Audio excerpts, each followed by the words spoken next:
Sunnydale is gonna rule. Hey, Scoobies, and welcome to episode 40 of GrrArghCast, the Joss Whedon recap podcast that brings together Slayer aficionados and virgins as we watch and review all things Whedon without spoilers. I'm Brandon Ellison. I'm Jewel Rocket Rose, and I'm still getting dressed. And thank you guys so much for joining us. We are joined this week, as always, by our stalwart fact checker / producer, BJ Kramer. Hi, Beej. Hello, everyone. We missed you on the last show, but we resolved our audio issues, so we are good. And we are joined once again by my good buddy from high school that would sit with me and talk about Buffy when we were supposed to be in PE class, and also gave me a Seth Green autograph addressed to her. It's Ashley Davis. I'm sorry. It came to me, apologize. but it was I had an extra one. I was so happy to receive it. We are good. Ashley, I believe the last time we had you on was when we were doing the freshman with oh my God, Dagny Kerr, who was wonderful. Yes. She was fabulous. Oh, nice. Wasn't she? So we're so happy to have you back, and we're talking about probably the second or third most famous episode of Buffy this week. I got winded just thinking about it. It's that high altitude, Brandon. That's what it is. I am in the Mile High City. Do you have your little oxygen breathing device? Your little your hit of your like nitrous oxygen hitter that they have. People have like they carry a water bottle, except it's like oxygen. Thank you, Amy Wiedenite. I mean, you just brought a tear to my eye because I was just telling Brandon I am having a really unpretty day. I feel like a TLC song. And you can buy hair if it won't grow. You can fix your nose if you said so. That's where I went. Listen, hush. Anyway, I really appreciate you saying that. Yeah. I was having my unpretty day today. Happy Sunday. I am happy Sunday. It's always Sunday when we record now, which is great.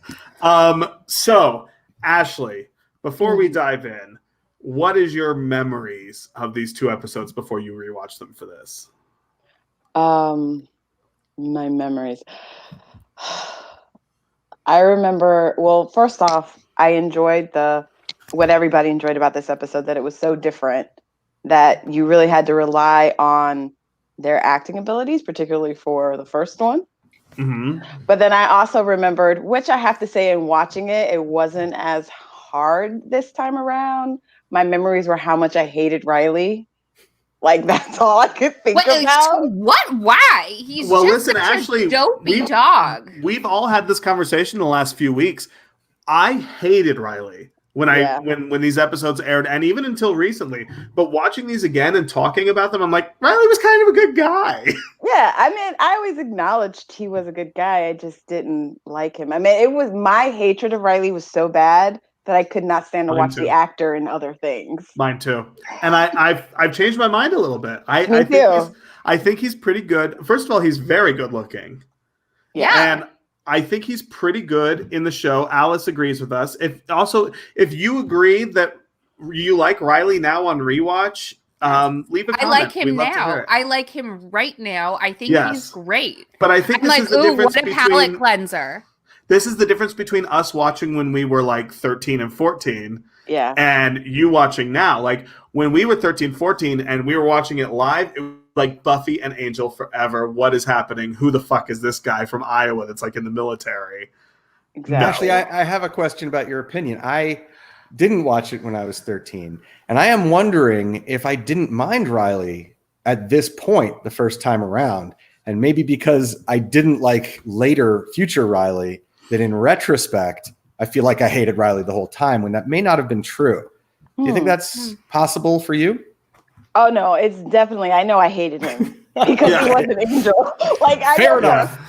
I hated Riley. Okay, so I get it because I am more of like a Gilmore Girls than I was a Buffy. So Riley is like Jess. Did anyone here watch Gilmore Girls? Yes. So you didn't like Jesse? I was not a Jess person. Oh my God, I know that's so controversial. Everybody is. That's why I paused. I was like, did you really not like Jesse? Are you 100%? I did not like Jess. No, I was not. I was not Team Milo. Like, I think Milo Ventimiglia is gorgeous, but I was not Team Milo in the Gilmore Girls. It wasn't the right one for me. So I get it. So Riley is that. Okay, I understand now, but I think everyone is wrong, and I like Riley. I think he is a palate cleanser. I think he is a nice boy for nice people. I think he is just, you know what, she had a shitty day with Parker, and now he's, I don't know, smacked in the head a few times, dead. Is he dead yet? Whatever. Who knows? But that's how I feel. He had brain damage from all of the concussions. He definitely he's hurt. I hope so. If you're just tuning in, this is our combination Buffy Gilmore Girls podcast. I was relating it in my mind because I was like, how could you hate Riley? I think he didn't do anything. He did nothing. If we did have a Buffy Gilmore Girls podcast, we'd have to call it the Gilmore Ghouls. Ooh. I don't like that. Thank you, though. Thank you for trying. It was tough enough to get you to agree to GrrArghCast. I have a lot of opinions, guys, if you haven't realized right now. Also, Jules' opinion about anything in particular often depends on how her day is going in general. 100%. My day affects how I feel about anything. And I think like yesterday, Joel was having a nice day, so we might have some nice reactions. We'll see. I gotta tell you, Brandon, it was a nice day for nice people. We'll see how this goes. I guess 7.5 minutes in, we might as well dive into talking about Buffy the Vampire Slayer. Our first episode is Hush. A silence falls over Sunnydale when otherworldly beings come to town and steal the power of speech from all the residents. Meanwhile, Riley gets his first clue to Buffy's Slayer side when they have a fight with the outside visitor, and Willow attends a Wicca group that's not all she had hoped. Okay, first of all, there's so much to unpack. That synopsis is so inaccurate. 100%. TV I was going to synopsis. say there's so much of the story missing, so I feel like we need to unpack a lot of it. Also, you guys, followers, watchers, GrrArghCast, Girl Gang. I'm a different person this week. I took notes. Let's all have a look at Jules' notes. Jewel, throw them up on the screen. She took what the fuck? No is all I see. All right, let's dive right in. That's who I am this week. Oh, you guys, before we start the show, I would just like to open with this. Very, very good friend of the show, Larry Bagby, is having his father, his mother, and his sister have all been diagnosed with COVID. His father is actually on the O2. So everyone send all of your best vibes, best wishes, all the, thoughts and prayers and all the things. We and love all the love. Larry. You guys, we love Larry. Send it to Larry. I know he's needing a little support. Mm-hmm. And I personally, last weekend, went in Fort Collins, Colorado to go see a screening of Hocus Pocus in the movie theater because I want to give him some residuals. How terrible is it that I've never seen that movie? Listen, where? Okay, you have children. Like you have done a disservice to them and to the world, BJ. Yeah, but he has little Jewish children. They've seen Prince of Egypt 600 times, but it only counts if it's the Mariah Carey one. That is. Good. I love that one. There can be miracles. They've also seen Religulous. Wow. Well, let's dive into Hush, shall we? So Hush opens in a way that Buffy really hasn't messed with since the first season, which is a dream sequence. A rapey dream sequence, not okay. Really rapey. She seems kind of voyeurism. It is an authoritative, a figure of authority telling her to lay down on a table and make out with the TA in front of the entire class. I think, Buffy, if that's your dream, a little far-fetched. Well, I felt the same thing. That bothered me a lot. Awful. And it just put a sour taste in my mouth for this episode. And when Riley says, "Don't worry, I'm not going to force myself on you," later, which is not what he meant, but whoof. It was so rapey. Yeah. It was a different time. I thought it was very sweet. You thought it was racy? No, I thought it was like kind of hot. Like racy, hot, not rapey.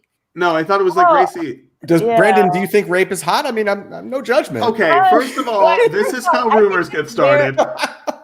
No, I don't think rape is hot, but I thought that, like, the whole, like, she's gonna lay on the table and he's gonna like do it, like, it's like very exhibitionisty. It's not. That's what I saw, more exhibition, because it was her dream. So like this was also her subconscious. She wanted that shit to happen. So it's very hard for me to call it rapey because it wasn't like his dream of her. It was her dream of him. It'd been kind of rapey if it was him having the dream, but it was her having the dream.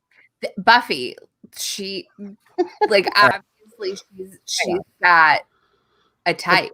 And she's looking for something. Look, her character, definitely her dream, not rapey, whatever. But I feel like the show made us complicit in being okay with rapiness because we weren't told it was a dream yet. I mean, we could have figured it out, but meanwhile, we are presented with something rapey that we are supposed to not be bothered by, and that I felt was bothersome. Joss, this was a weird creative choice. That's all I'm saying. Okay. Francie points out that it wasn't rape. The dream made sense in the context of what they were discussing in class. I just thought that why would the teacher be teaching? I don't know, you guys. Well, here's why. Because it was a dream. Do you know the last dream I had? I picked up a Sam's Club and took it with me back to Wyoming. That's how much I miss Sam's Club. I gotta tell you guys, I'm not a dreamer. I don't really have dreams. Well, I dreamt I bought a new house and I couldn't remember the address. That's like sometimes I do, but like it's not very often. I can't really talk about my dream on camera. Oh, was it about the cast of Supernatural? No. Oh, I've had that one a few times. Let's guess until she tells us. No, can we please talk about the scary, awful creatures? Yeah, so Buffy is like on the desk and Riley is kissing her, and then the sun goes down and we hear a little girl chanting, and Buffy walks into the hallway and there's a girl holding a box and she's going, can't even shout, can't even cry, the gentlemen are coming by, and then a whole bunch more that I don't want to do because, you know. Listen, that is top 5 nightmares for me. Little girls in the hallway. Oh my God, absolutely not. It just. I agree with you entirely. Not even little girls, little boy, little children. Anything. Children of any kind, small people, smalls as I like to call them. No. I don't even like, you know what? There's some little kids, like when they smile, it's like super cheese. And you're like, no, put the gums away. Like bring it in. Naomi says, can we talk about Buffy's outfit in that dream? Because I can't decide if I love it or hate it. I don't even know. I hated it. She had a really long skirt. It was very like 1999, honestly. When was it? Was I feel like my mother wore something very similar. That weird long skirt with the boot situation with the high slit, and then it's a lot of fabric. I feel, but like fabric was a thing of the 90s. Don't you remember those like denim skirts? Like when you like took a pair of jeans and like made them into almost like a denim ball gown. Yeah, biz skirts. Yeah. Ooh. My sisters had them. I had one. I thought I was the tits, man. Orthodox Jewish girls like them because they do a lot of coverage. So Buffy, they have to keep it covered.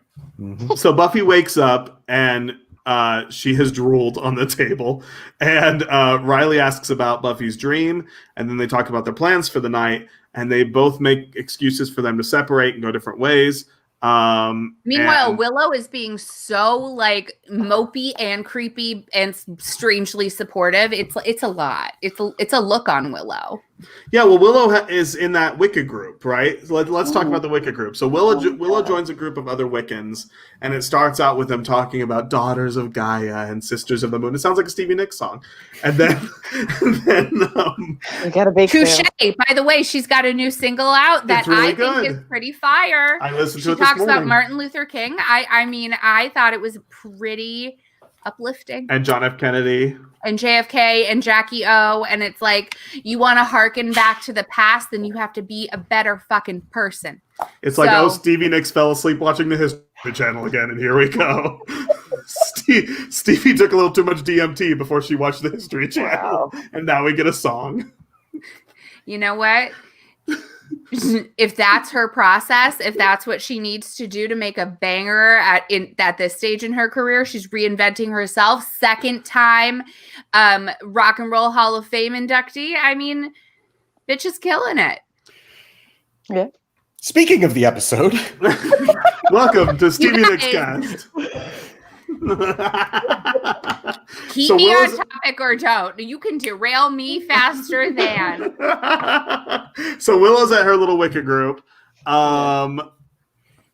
Francie says she needs the recipe for that lemon bun. What lemon? Oh, the one that they're eating in the group? Right. You guys, I have a killer lemon cake recipe that was like super top secret in my family. Maybe I'll post it in Patreon. Maybe. I have to ask permission. Okay. It's a secret. Okay. Well, I did post my funeral potato recipe in the Patreon group, and BJ made them. Wow. How were they? Well, I have a fridge full of leftovers that'll get me through the apocalypse. So, oh my God.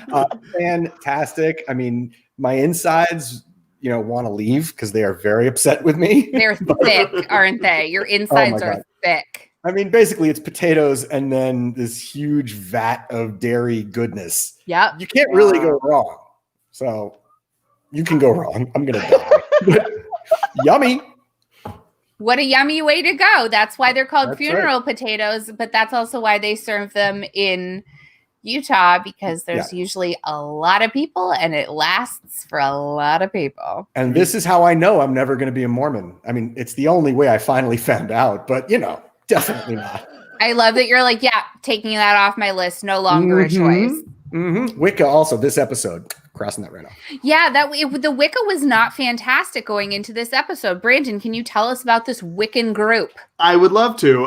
My just so everyone knows, my video is futzing up occasionally. So if it does, you guys let the inmates run the asylum for a little while. Thank you.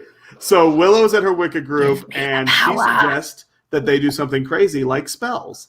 And they say, well, then why don't we get on our brooms and fly away on our brooms? That's a great idea. I would love that. What is Harry Potter? But like, I can't. Right. But Willow meets a girl named Tara in the Wicca group. And speaking of Hocus Pocus, Brandon, didn't they write a vacuum in Hocus Pocus? So obviously these ladies could have figured it out. And a mop. Thank you, Ashley. I'm up. I got one of those right there. Yeah. Vacuum and mop. Nice. So the rest of the Wiccans are kind of just in it, so it's like a female empowerment, like Sisters of the Moon group. The Craft. And they watch The Craft is what and happened. Willow and Tara want to do spells. And so they're both, as Sarah points out, they are unimpressed with this group. Giles gets a phone call from Buffy to research the information that she learned in her dream. Spike is now living at Giles' place. And Xander's, I thought. First to Giles, right? And then she shows up. Yes. Oh, she being the girlfriend. Oh, I was like, Olivia? Who is she? Who is this lady? Yeah, Olivia. I was like, you get it. We've met Giles. Olivia before this. Mm-hmm. Yeah. I guess I just didn't acknowledge her presence. Well, she kind of comes and goes. She's like a karma chameleon in that way. Well, I got to tell. This time, I was like, ooh, Giles. Yes. Thank you, BJ, for laughing at that terrible joke. Welcome. So basically, like, Spike wants to put Weetabix crackers in the blood that he drinks. Yes. And he's mad that there's not any. I enjoyed that. Xander and Anya show up, and they're having a whole conversation about where they want their relationship to go, when Anya says that all Xander cares about is lots and lots of orgasms. Well, that's kind of projecting, because that seems to be what she cares about most. That's what I'm saying. She's definitely the sexually dominant one in that relationship. Mm-hmm. That's fair. I think she just wants a commitment. I think she just wants something from him. Right. Poor Xander. So Giles tells Xander, you have to keep Spike with you for a few days because my girlfriend's coming over from England. Xander doesn't trust Spike to be in the same room as him without being shackled up. And Spike doesn't want to be around Xander or Anya, especially if they intend to bang while he's in the room. Yeah. I understand Spike. Yeah. I respect that. Right. I love how Xander though was like, he's biteable and he's moist and delicious, and Spike goes, "Yeah, you're a nummy treat." I was like, "Yes, nummy. When is that? When is that ever used?" I'm gonna say that now. Like, if someone's like, "Hey, what do you think of that?" "Ooh, nummy." So Buffy and Riley are both kind of complaining that they're to their separate friend groups that their relationships aren't moving along as quickly as they thought they would, and they both come to the same conclusion. This is actually really cleverly shot. I didn't really get this when it aired, but it's cleverly shot because they both come to the same conclusion, which is, well, she doesn't like me because she doesn't know my real identity. I have to keep this guarded and hidden from her. And then Buffy obviously feels the same way. I thought it was paralleled by the later splitting between them where they were talking strategy on how to, well, whatever, we'll get to it. Yeah. So Xander ties Spike to a chair in his bedroom. This is the nummy treat part. Olivia shows up at Giles' apartment and they begin banging almost immediately. Yeah. She knows, like, We're not she's wasting there for a time. purpose. She came with a purpose. She was like, "Hi, we can skip it." Just by the way, she's also super hot, so I get it. Like, Giles has an insanely hot girlfriend. Yes, that's the second one because Jenny Calendar was super hot too. Giles does well. Fuck Jenny. But Giles is not a bad looking guy. Joel hates Jenny still. Fuck Jenny. I'm done. But she's definitely hot, even if you don't like her. Also, Jenny is not coming back. Jenny's dead as fuck. Well. Bye, Jenny. So we zoom over to the clock tower and we see these creepy... How would you describe the gentleman? Horrifying. The first thing we see is one of their hands. And I gotta say, excellent handwork. The makeup and the movement. I was like, wow, that's really nicely done. That was my attempt at my hand acting. For Not as good. Not as good. Well, I'm no thing from Addams Family. So we see them open a box, and then all the voices of the people in Sunnydale flow out of their mouths and go into the box. Buffy and Willow wake up the next morning. They don't have any voices. They're in a full panic. They see that nobody else in the dorms can speak. Xander can't speak. He blames Spike, who also... I love that. That's Spike's reaction. Riley and Forrest go in the elevator to go into their little underground initiative lab, but Riley can't activate the voice security system. So Professor Walsh opens the elevator for him. And Brandon's gone. Oh, yes, my turn. There was a stairwell that the boys can scary. Welcome back, Brandon. Hey, the bit where they're in the elevator and the elevator's going down and he's trying to activate the voice thing, and then the doors open, they get out, and the professor points at the sign that says, "In case of emergency, use the stairs." That bit is so funny when you watch it the first time, but when you watch it in widescreen, you can see the sign first. Yeah, you can. That. And I didn't like that because it's much funnier other ways. Anyway, here's reason number 600 million why the widescreen Buffy sucks. Okay. Buffy and Willow go and walk through town, and they buy dry erase boards so they can write down what they're thinking. What did you think about the fact that when people can't talk, they get all mopey and sad? I thought that was a very weird reaction. I mean, that's how I am. Well, but like, why were they so despondent? Like, standing in the street, he's like holding a paper and just standing in the street. Like, what? Go do something. Go sit down somewhere so you're not in anyone's way, first of all. I think that's important. Right. Yeah, well, I mean, but I also think part of the reason why people are despondent because it's in those moments that you realize how much of your expression comes in the way you can express yourself. It's like, I guess people don't immediately think of other ways. And it's like, I guess something has been taken from you. And in any instance, when something has been taken from you, you know, you become despondent, you know. I guess if people thought it was permanent, then it makes more sense. I mean, remember why wouldn't they think that it wasn't at that moment? That's a good point. They are not watching our first couple months in quarantine when we were all going fucking insane. Like actually batshit insane. Yeah. You mean like every day? We're still here. Yeah, no, I agree. But at least now I'm but- like going and doing stuff because those first couple months were. Yeah. When you were here in my house, thank you very much. Asshole. Right. Well, luckily I had completely normal, mentally stable BJ to help me out. You guys, for real though, what would you do if you couldn't speak? Like, what if you lost your ability to say, no, in real life, Brandon, if you're for the rest of your life, you would not be able to use your gift of gab to get you what you needed. Well, he's stuck. So I will say that as long as everybody else couldn't talk, I'd be fine with it. I'd like to point out that as soon as you said that hypothetical of like, what would you do? My camera went out. Did you lose your mind for a second? I did. I started writing on a dry erase board. I held up a sign with a Bible verse.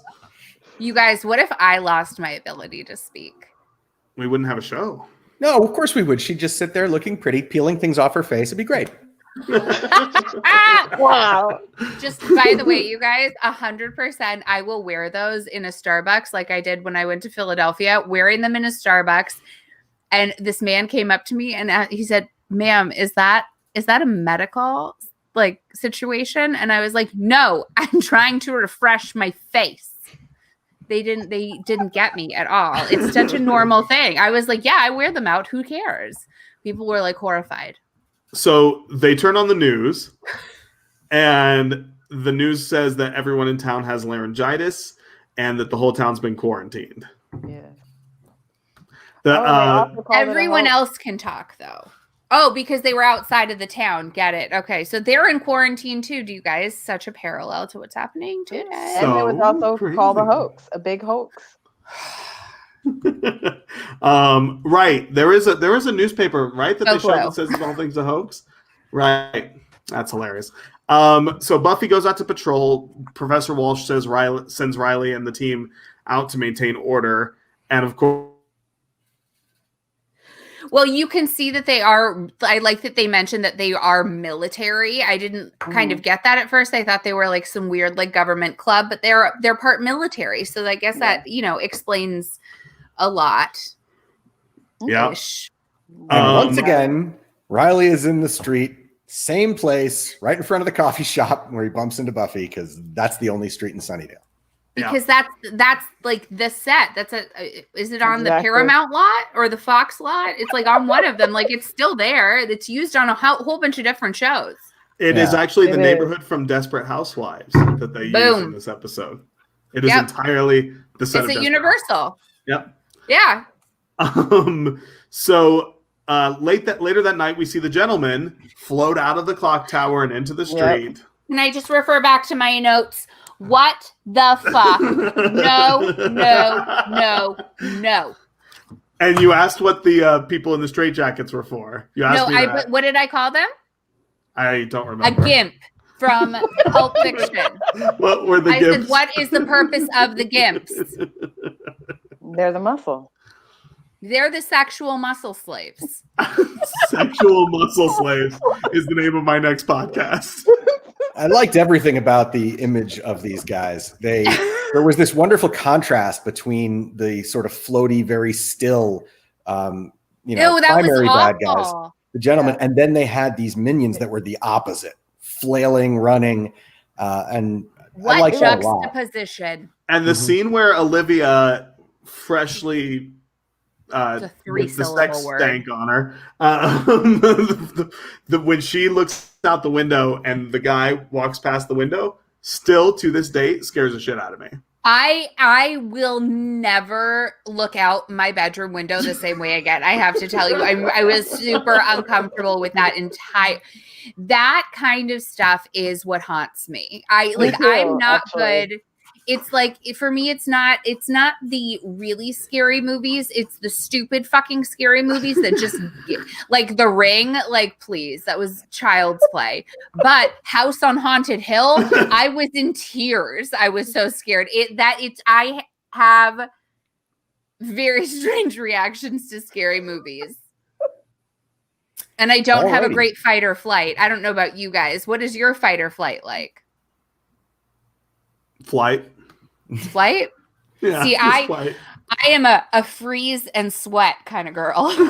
I am a freeze and sweat kind of guy who then pretends nothing happened. I think it depends. I think if it's me, I flight. If it's somebody else, I tend to fight. Like if I'm defending somebody, if someone else is there, I tend to go more into a fight mode. Okay, but if it's just me by myself, no, not so much backup. I think it's just I tend to be more of a protector. I've noticed. I mean, Brandon can speak to this because there has been instances in our past where I don't like bullies and I don't like situations where people that I care about are in danger. You confronted my bullies. I totally forgot about that until just now. I want one of those.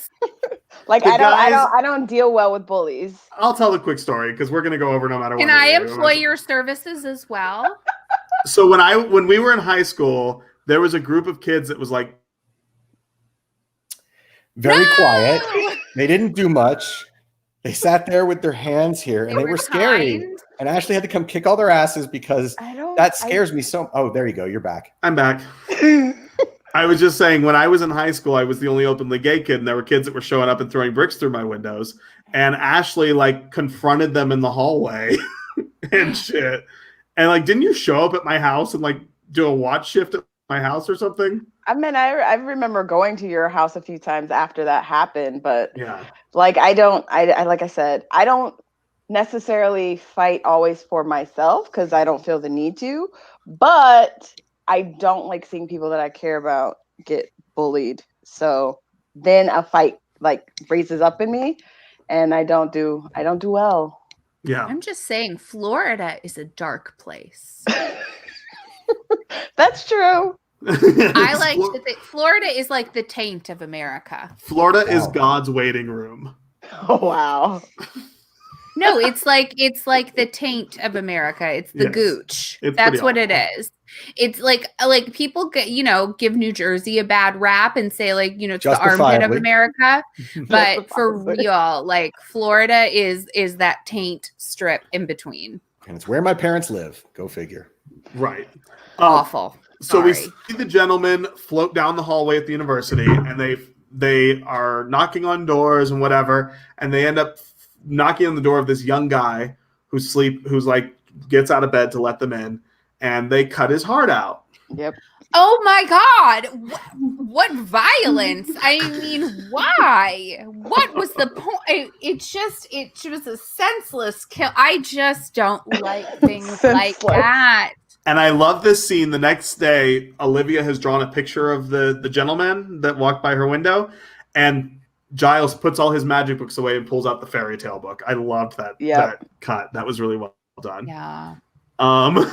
So Giles somehow got access to a lecture room at the college. Did he just walk in and start using it? I don't really know. I feel like you could do that like a little bit at college sometimes. Like sometimes my friend Ashley and I would, just commandeer a room, an empty room we found. Yeah. Everyone was moping around on the street. Yeah, well, also everything was closed because they had already said that on the news, so nobody was really around to tell them no. Right. Ashley's paying attention. I would think someone would be there to tell them no. I mean, how did they get the projector? Was sitting in the streets. The projector was just in there. Giles looks like a professor. Yeah, I'm not. Maybe it could have already had it in. It could have also already been in the classroom. They could have gone in one that had one. True. Literally at my school, you could do that. I went to Chapman. You could walk into like a classroom that wasn't in use and use this shit in there. We did it all the time. So watch movies. Giles uses his projector to tell the story of the gentleman with music playing in the background. And the story is that they go into a town, they take everyone's voices, they need to collect 7 human hearts, and a scream is the only thing that can kill them. They are immune to weapons. A human scream. Yep. They're immune to weapons, the swords, stakes, all of that, and only the sound of a real human voice, not a recorded one, can kill them. They've collected 2 of the 7 hearts that they need, and Giles doesn't know how to get everyone's voices back, so he has everyone research and tells Buffy to go patrol. What's their end game? They kill 7 people, they eat 7 hearts, and then what? Yeah, that's what my question is. They go to the next town. Because they've gotten by now the laryngitis excuse would have How many towns are they going to do this to? Right. It's not entirely clear what they're going to do with the seven hearts. Their voices back when it is clear. They eat them. Do they get the voices back after the seven hearts are ingested? It's unknown. Because, you get the guys they have red lips later. Ew. Did you not notice that? Yeah. Oh. Although the weird thing is the hearts are still in jars. You're so hashtag maybe they just accepted. stuck on them. You are hashtag accepted. When it comes to eating hearts, I'm all about it. We're moving on. What the fuck? No. That's where we are. So Tara, who is Willow's witch friend from the Wicca group, is trying to walk to Willow's dorm because they're going to work on some spell stuff, and the gentlemen start chasing her. She makes it to Willow's dorm. The two girls make a run for it. And they go and they close the door, and Willow turns her ankle in traditional horror movie style. Tara twists her ankle. I'm sorry. No, Willow. No, it was Willow, because Willow, when she comes out of the bedroom, she falls over. She goes down. Yeah. And then actually, I want to show this scene. They join their hands together and do some magic.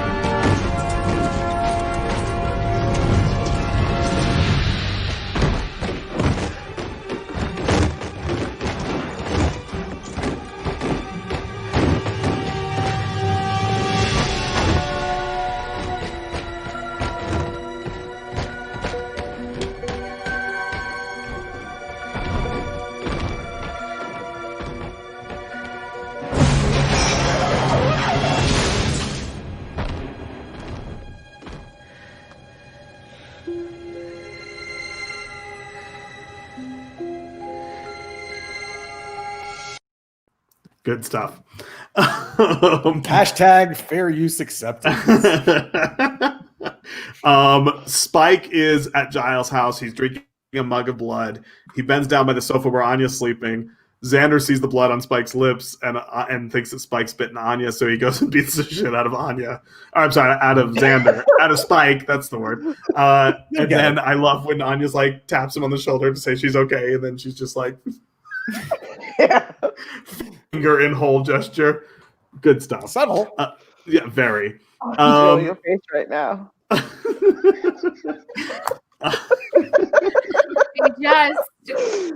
So Buffy goes to the clock tower. She and Riley both show up at the same time. They fight the demons.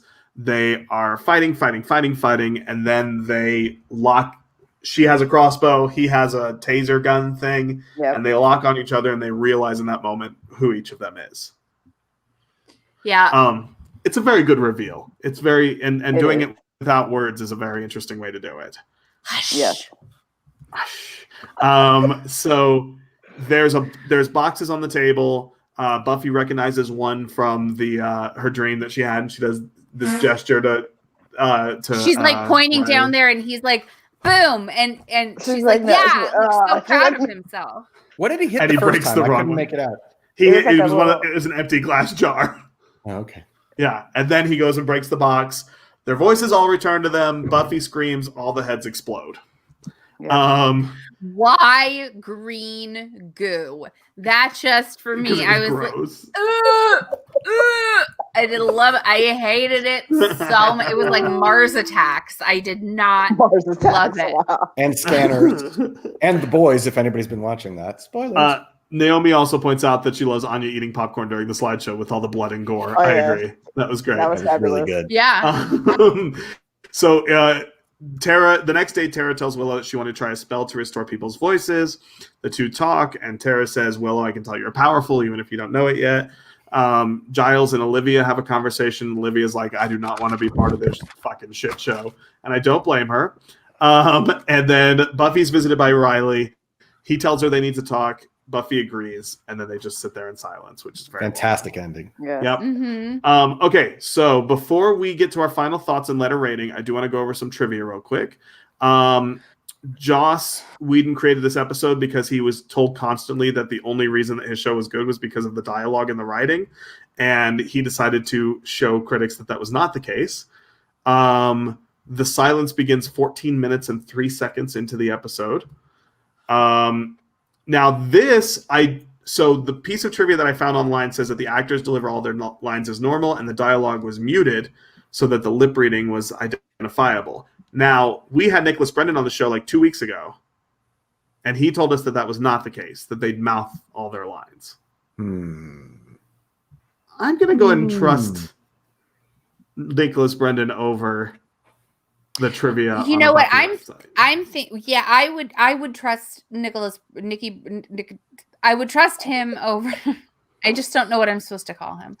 The horse's mouth. I don't know if it's Nikki Brendan or Nicholas Brendan. I'm not up on the lingo, but we're not besties. 40% approval rating, but I don't even remember what I was saying. That's Fine. How tired I am. Joss's original idea was to do a musical episode where this episode is, and then he decided to do a silent one instead, and obviously we get a musical a little bit later. The reason he didn't want to do it this early is because Xena had just done a musical episode, and he didn't want to be compared. I'm sorry, what? Yeah.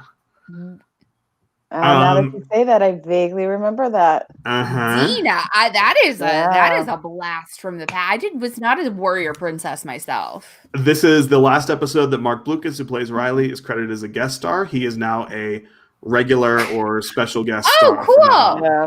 I like Riley. I'm Team Riley. The original airing of Hush had 6.6 million viewers. It was the highest rated episode of this season. And it was nominated for Emmy Award categories, Outstanding Cinematography, and Outstanding Writing. Andy Hallett, who went on to play Lorne on the TV show Angel, is an extra in the class scene at the beginning, sitting a few rows behind Buffy. Very interesting. You haven't met him yet, but he's one of my favorite characters on Angel. Lorne? Yes, he's a karaoke demon.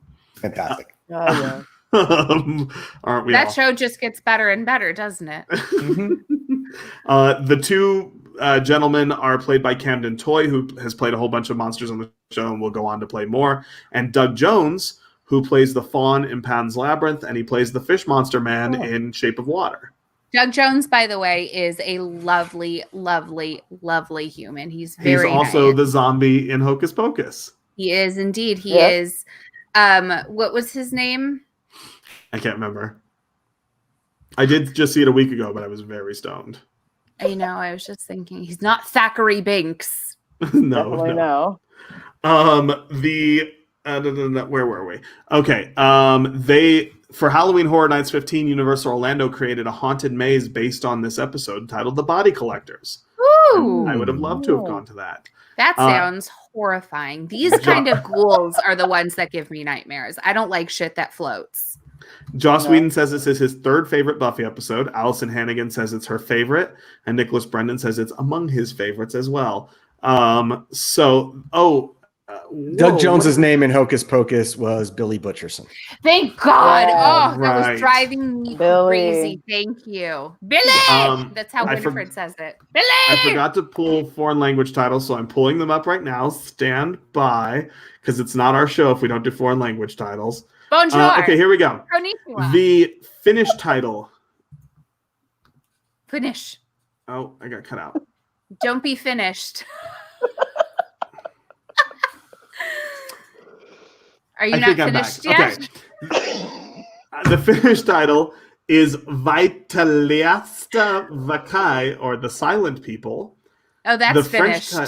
The French title is Un silence de mort, or Deadly Silence.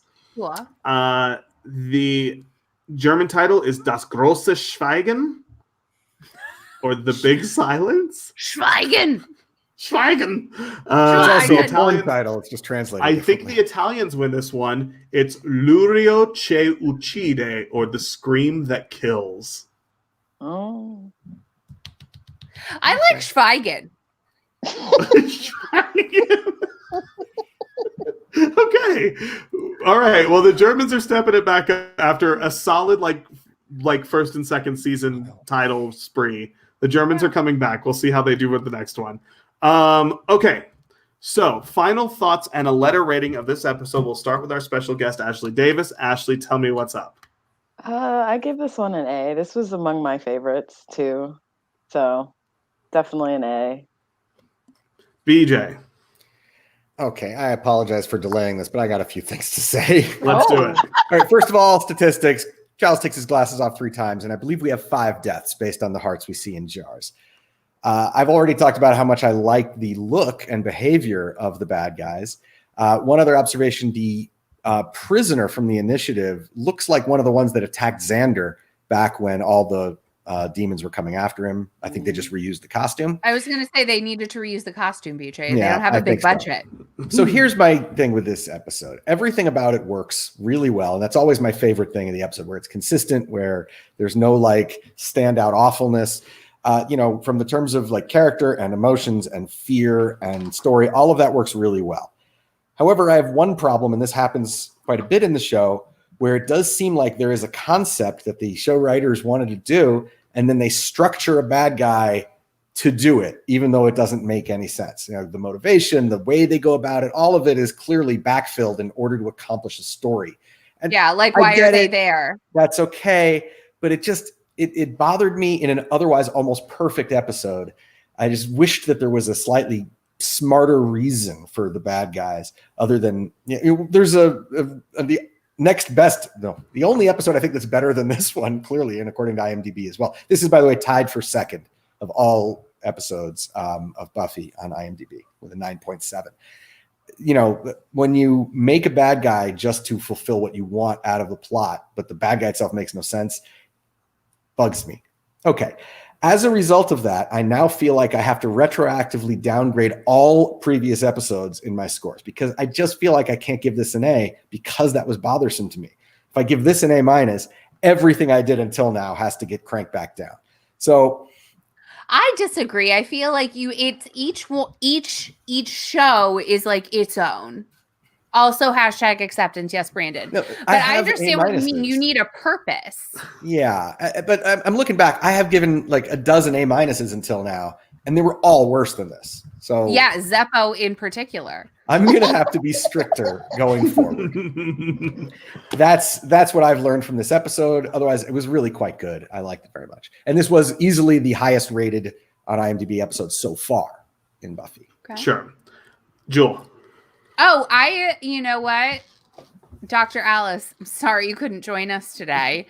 I am solidly I'm solidly maybe on the cusp of an A+. I haven't decided yet. I'm between an A and an A+. I thought this was great. For me, if we were counting both episodes together, because it does continue on, for me, like that'll be what defines where I am between an A and an A-, or an A and an A+. I thought it was really spectacular. I loved everything about it. I laughed. I was entertained. You were scared? I was scared. I was questioning my sanity for watching it. It was a great episode. Even though I didn't like the zombie man, disgusting, draggy feet guys and their gimps. I am going to give this an A. There's a few episodes I like more, which is why I'm reserving those. I've only given out, I believe, 2 A+ so far. This is an A for me. This is also, sidebar, the episode that if someone is like, tell me a couple episodes of Buffy I should watch, I'm trying to get into the show, whatever. This is the #1 episode that I will tell them to watch. I think it wraps up the mythology of the show pretty well. I think it's a good standalone episode. You don't have to have seen the previous episodes to enjoy this one. You can kind of piece together who people are and what they're doing. I think this episode is absolutely brilliant. I think the acting is great, and I love the music in this as well, which is something we didn't talk about. The music in this episode is fantastic, and sets the mood when dialogue can't. I think you notice it much more, just because that's all you hear. In the grand scheme of Buffy, there are episodes that I like more, but I would put this as the example of what Buffy is to the rest of people who hadn't seen it yet. So even more so than some of my favorite episodes, like Once More with Feeling or Superstar or anything like that. So, okay. So we have pretty much, we have a lot of A's, and it's the best standalone episode by far. Agreed. And love the music. We have a lot of people agreeing with what we had to say. I believe, you know what? But No, we'll do that at the end. Okay, let's jump into our next episode since we're running low on time. Doom! An earthquake hits Sunnydale, signifying yet another apocalypse. The gang must return to the remains of Sunnydale High to stop it. Buffy and Riley struggle with each other's secrets.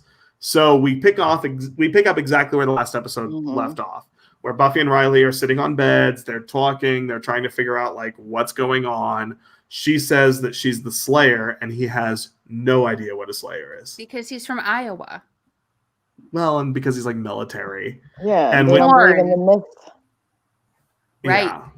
Even though they're everywhere. I love how she quotes back to him. She's like, HSTs, like all these like military-esque words. And she was like, a hostile of this. And he was like, whoa, girl knows me, and I have no idea who this bitch Right. is. There's an earthquake, and Buffy has this weird like flashback to the last time there was an earthquake, and she died. Because she died. Yeah. You cannot live in LA and every time there's an earthquake, remember that time you almost died. Oh, every time there's an earthquake, I think about the Northridge earthquake, which was like the biggest one when I was alive. And I'm like, oh, it wasn't as big as that. It wasn't so fucked up. Real quick to go back to Hush. Naomi says, in regards to music, I don't think it's a spoiler to say that in stark contrast, The Body has absolutely no musical score at all. True. None. What? Who's The Body? You'll find out. Hard Body Bodies is tied like with March. the score for the for this one for Hush on IMDb. When does Yeah, that I happen? figured Season that 5. That episode. It's a very different episode. Is it about her body? It's about somebody's body. Oh. So anyway. Is that where Willow becomes a lesbian? We're already halfway there.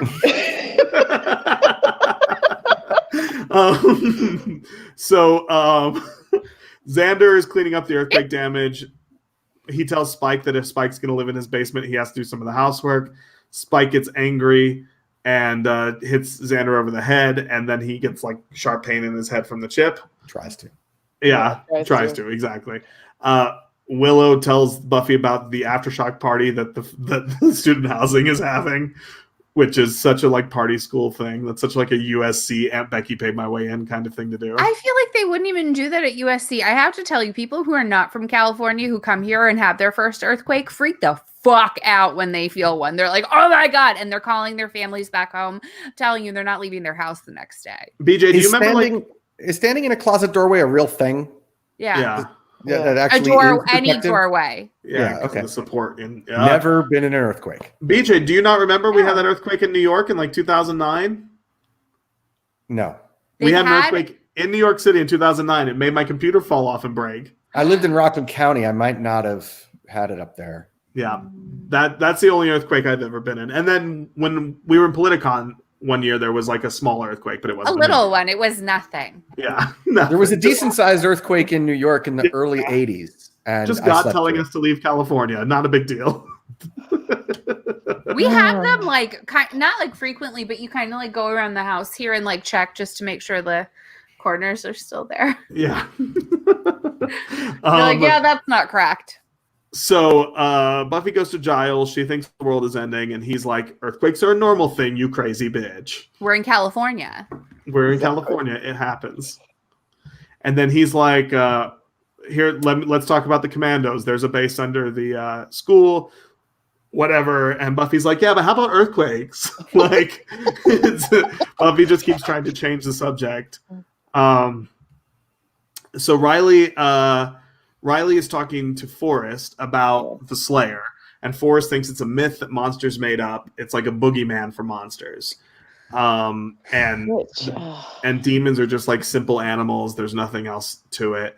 Because in the 90s... Which is fascinating to me, because if they're so simple, why would they make up a boogeyman for their children? Correct. Well, because we're fucking basic too. Well, no, I know, but I always found that so... Well, and also, like, women can't do anything, right? So... Right, exactly. Women are helpless. So... Even though they're have children? woman. Mm-hmm. Some do. What? They're... Sorry. Half demons have children, but have we seen any full demons have children? Yes. I haven't seen a birth, but I feel like they've been there. We will? Okay. So Riley and Forrest run into a demon who's gone batshit insane and is like all crazy, and then they realize that the demons are all they say that the demons are all acting crazy since this earthquake happened. Willow runs into their cages freaking out. That's where he sees them, where they basically the pet store of demons, and they're all rattling their cages. Yep. And Forrest is like, that's why we call them animals. They're not like beings, they're not things, they are animals, and they're hostiles, HSTs. Yeah. Like Amy, who also apparently freaks out with an earthquake. Right. Right. Who's Amy? The rat. Right. Yeah. So Willow is at the party. She runs into Percy, and Percy is with a new girl, and Percy's a dickhole. He's a total dick to her. He's like, oh yeah, she defines nerd, whatever.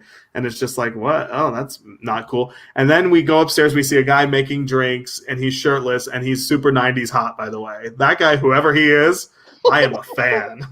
But let's be clear. What did he ask him? Is everyone ready for naked limbo? I'm so in. That's what That's what happens to you when you naked limbo. All right. You get your throat slit.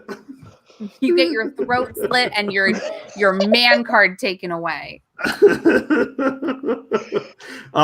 Willow overhears this conversation about her being captain of the nerd squad. She goes in the dorm, she lies down in the bed, the lights come back on, and the guy's body is next to her, and it's got a demon, a little like a carving in it, and Xander says it looks like the CBS logo. Okay, there's a bit of a hashtag acceptance thing here that really bugged me. Who turned the lights on and why? And not only that, by the end of this episode, why did they kill that guy? And why did they carve his chest? What was the point of any of that? Oh, they needed his blood. His blood? To open the seal. To open the seal. Like he was the one? Yeah. But they were the sacrifice. They were the sacrifice, but they still needed like other ingredients. Well, there was the skeleton. There was TJ, think about it. You have to have the blood to open to it, open and the then hell you got to put all your ingredients. It's their sacrifice soup. And we see that symbol again in season 7. Exactly. Yeah, that comes back. So, yeah. All right. Maybe they did that just so that they could explain this episode. That's why it happened in season 7. Yes. You know what? Writers make shit up as they go along. They're like, oh, this will be a great story. How can we drag this out 2 more seasons? So Xander goes back to his basement. He sees Spike there wearing a Hawaiian shirt and shorts because Spike shrunk his own clothes in the washer. Oh my God. It was that turned everything for me. That was the greatest thing I have seen on Buffy to date, including the introduction of Miss Edith. This was my favorite. Has there ever been a not great Spike scene? No, but this, yeah. Well, I mean, at the beginning, like I was not into him at the beginning, but he is so funny. He's not just like mean anymore. He's like funny and mean. It's great. Yeah. Yep. So and then Xander like breaks Spike down and tells him that nobody's afraid of him, whatever. And that like playing off that. And then later when he like jumps at Willow and Willow's like, yeah, no. It was so sad. I felt bad for him. Yeah, me too. He lost his purpose. He did. Riley and Forrest are playing basketball. They're talking about and Graham walks in and talks about the murder. Can we talk? Nope. No, we can't talk about it. We can't talk about it. We can't even mention it. It's not good. It's not nice for nice people. Can we talk about how Brandon called that playing basketball? Right? I don't know about basketball. I've seen Space Jam. That's abundantly clear. They're sitting in chairs. But I do want to talk about Graham real quick. I was going to say I didn't see any gameplay. Graham gets ignored in the Graham scheme of things. Oh, the Graham? And Graham, I loved that character. First of all, Graham is a stone cold fox, like gorgeous.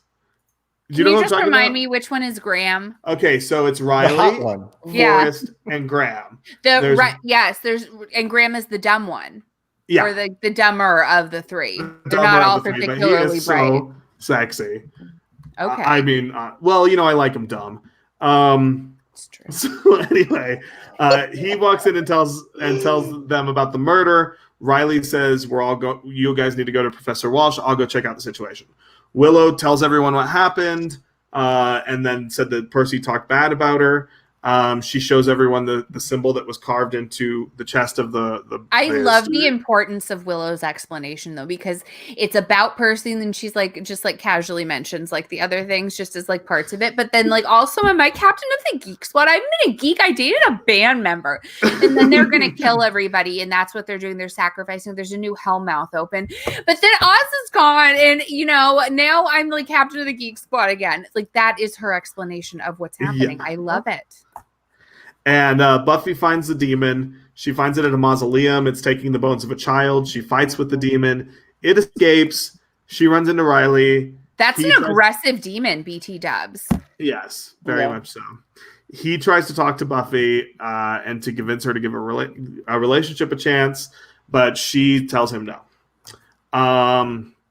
They find out that the demon needs the blood of a man, the bones of a child, and the word of Valios. Who is that? A ritual called the Sacrifice of Three, which will destroy the world. Riley talks to his team, sends them out to find and kill the demon. Spike tries to kill himself. When he tried to stake himself and it just went wrong, it was so Wile E. Coyote. I felt so bad for him. I was wondering, like, why can't he just stake himself? Like, why did he have to do this contraption? Oh my God. I can't like Harry carry myself. I would need to throw myself off a mountain.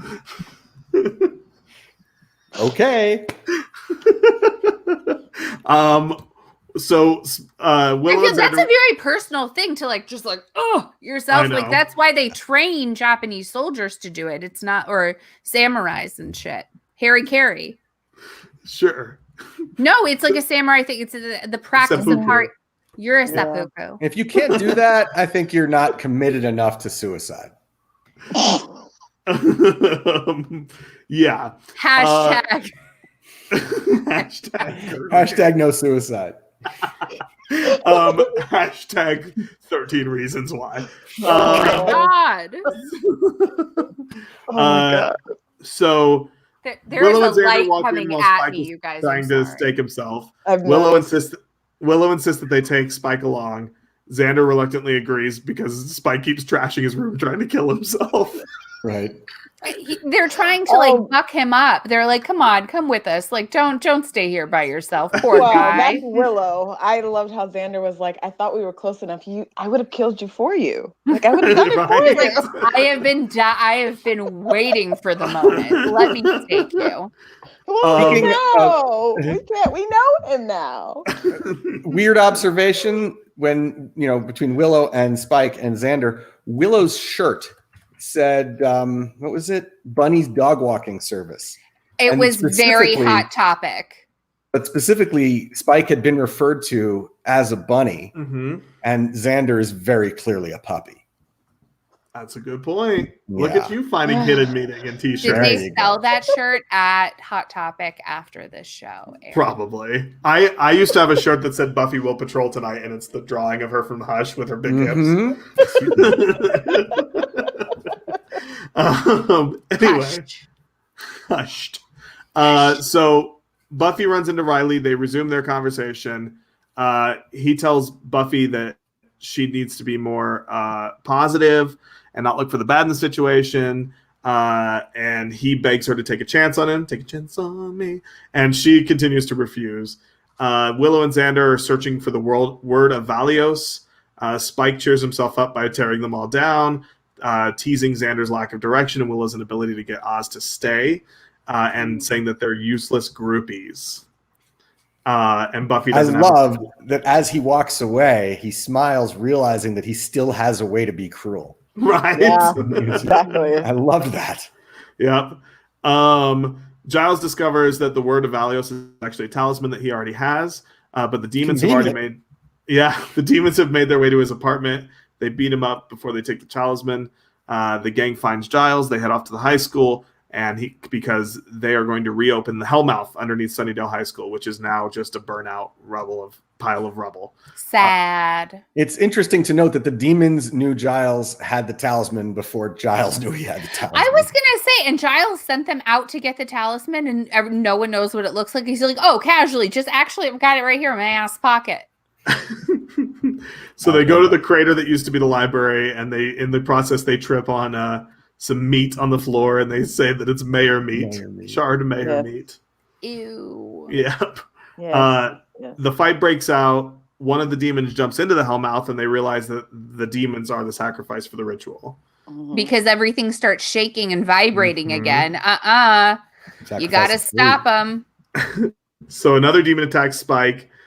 Spike finally hits him back and realizes that he can hurt demons because he doesn't have the pain in his head. He's so happy. He's like, I have a purpose again. I can still fuck shit up. And he beats the shit out of this demon and then throws him in the Hellmouth. He's like, and they're like, no.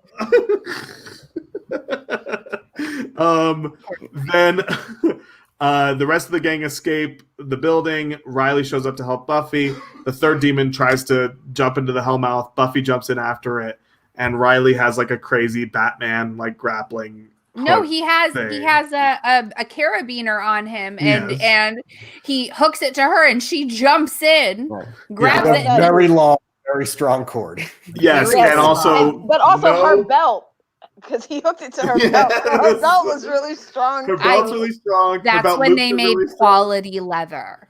Yes. Yeah. In terms of hashtag acceptance, this is not up there. No. There's no pull on it at all when it snags. There's nothing. No, there's no stupid. flick where like it throws his back out because it's in the wrong place. Right. Yeah. Because Buffy apparently weighs 1.5 pounds. Well, I mean, he's a quarter of his size. Always ending. What's that? No, I was saying the cord just never stopped. But remember, he did tie it off so that it wouldn't jerk him. Right. Oh, well, right. Whatever. But but still, I'm like, how long is this thing going to go? So she Riley had to dive all the way into the Hellmouth, and they had to have that Alice in Wonderland free happen to have all that. I mean, I have a mom bag. I got all kinds of shit in my purse. Hashtag acceptance. Hashtag acceptance. So add an axe to that collection, right in the purse. Buffy grabs the demon. Riley pulls up Buffy and the demon, and the ritual is stopped. The world is saved. Riley tries to keep up his secret identity, but Buffy's friends have pretty much figured out that he's a commando by what he's wearing. And Spike's line, "I'm just a friend of Xander's here." Yeah. Because he was like, don't I know you? I feel like I've captured you before. And he's like, hello, mate. No. Hello, I'm a friend of Xander. Named 17. That's my name. And the next day, Buffy goes to Riley's dorm. He says he's upset for allowing her and her friends to find out about him. And then she says everything's going to be okay. And she kisses him. It's their first real kiss outside of that dream in the last episode. And I love the end of the episode where Spike is talking to Xander and Willow and trying to talk them into pep talk them into going out and killing vampires together. Yes. Oh my God. Yeah, that was really great. He's the best part of this show. However, I will say this is the episode where I agree and can confirm and understand the fact now that James Masters is not British, because not great in this episode, could have used a little work. The word blighter, I was like, I rewound it. I was like, I need to watch that again. Let me tell you, in my notes, I put in quotes, "fag off." Exactly, me too. He tells him to fag off, which nobody who has ever spoke English in the entire history of the English-speaking world has ever said the words "fag off." Brandon, fag off. Cigarette off. I don't know, to Americans, don't we expect British people to say weird Britishisms that we don't understand? Yes, but that's not one that is on brand. Jules' dad is literally British. Jules, has your dad ever said "fag off"?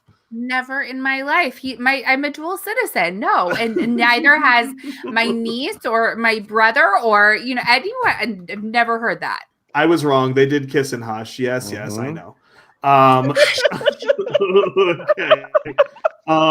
So before we finish, let's talk about some notes. Finished titles? Trivia. Yes. Mark Lucas is in the opening credits, starting with this episode. Anthony Stewart Head's dialogue has been redubbed in this episode, which is super weird. Like, the audio levels are odd, and his voice is clearer and clearly recorded after. I don't know why that is. Maybe he had actual laryngitis. Maybe he got. I noticed that he seemed to be speaking more quickly than usual. Yeah. I didn't know what that was about. Yeah, there was some weird audio thing happening with his lines. And originally there was a gag where Xander was trying to fix a leak in his basement, and he ends up flooding it, which is used 2 seasons later in the episode Flooded. That's why his basement is destroyed. Yeah. Yeah. Okay, so the French title is La Fin du Monde, or The End of the World. The German title There's a restaurant called that, by the way. I'm sure there is. The German title is Das Opfer der Drei, or The Sacrifice of the Three. Do it again. Das Opfer der Drei. The Portuguese title is Predestinados, or Predestined. No. And the Spanish title is Condenados, or Condemned. No, do the German one again. One more time. Das Opfer der Drei. No strong contenders there, but German sounds good. So it's no Das große Schweigen, but it'll do. Schweigen! Okay, so final thoughts and a letter rating. Let's start with Jewel this time. I'm a strong A. I almost edging into an A+, but I have not given. I feel like I've given 1 A+, maybe. I don't remember. We'll look it up, but I loved it. I thought these 2 episodes together were amazing. I love a double Buffy week. There is nothing I love more than a double Buffy week. And I'm so sad for next week already. BJ. I like this episode very much. I thought that there was no, thinking about a letter grade, I was like, this wasn't quite as good as Hush because I felt there was no real groundbreaking thing to it. It covered a lot of the ground that it did already. It just did it very, very well. Particularly, I liked the whole Buffy Riley dynamic. I liked the way it played out. I thought they both acted in character, but not, obviously. But what I really thought was interesting is that Buffy, kind of is okay with him only after. And it seemed to me like it was because her friends found out. Lying to her friends is something really, really intolerable to her.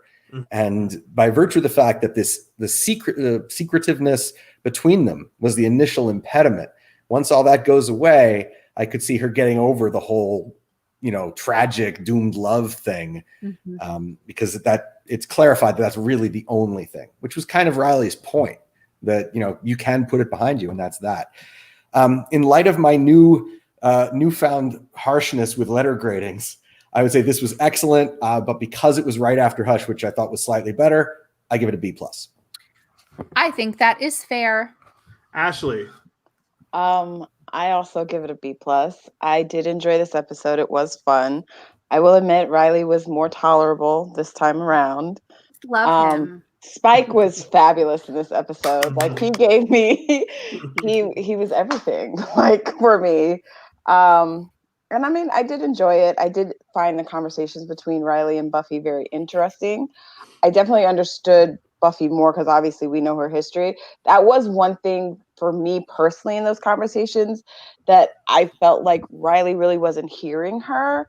I mean, his arguments were valid, but it's like you still were not taking in account that she had a history that because it doesn't work for you, you're trying not to acknowledge.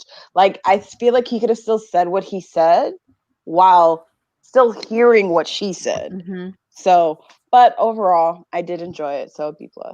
He is a bit of a Neanderthal. He's not a caring, compassionate, maybe emotionally evolved human. He's still very much like a frat boy. So just with military garb. Military frat boy.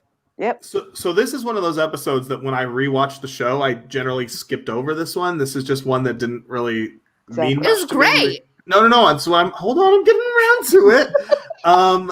And this will no longer be in my list of episodes that I skip. I think it's very funny. I love Spike's development from being this sort of Billy Idol-esque punk rock zombie vampire murderer guy into being sort of a puppy. Like a trained puppy. He's so friendly. I love him. I think he's a bunny. Yeah. He's more bunny than puppy. Yeah. Yeah, because bunnies bite hard. Bunnies kind of suck. And I am going to go ahead and because my expectations were so low for this episode, I couldn't even remember what happened in this episode when we talked about it last week. Same. I am going to give this an A-. I thought it was fabulous. Right. I thought it was funny. It's one of the funnier episodes of the show. These two together, like you said, Joel, I never looked at these two as a pair before, but these two together make a really good pair, and I'm so happy that we reviewed them back to back. And before we go, we got to talk about a couple things. Number one, we have a Patreon page, patreon.com/GrrArghCast. You can go and sign up. It's $5 a month. You have access to exclusive interviews. You have access to our private Facebook group where we post all kinds of shit, including funeral potato recipes. And maybe a lemon cake. Yes, and lemon I cake. really want that lemon cake. Which so Jewel good. may or may not post shortly. Jewel also posts pictures of her adorable dog, Chicken, yesterday. And video, by the way, so you can hear her devil noises. I will get a video of her biting the fuck out of someone, by the way. She is on a tear this week. So join our Patreon, patreon.com/GrrArghCast. We would love to hear from you.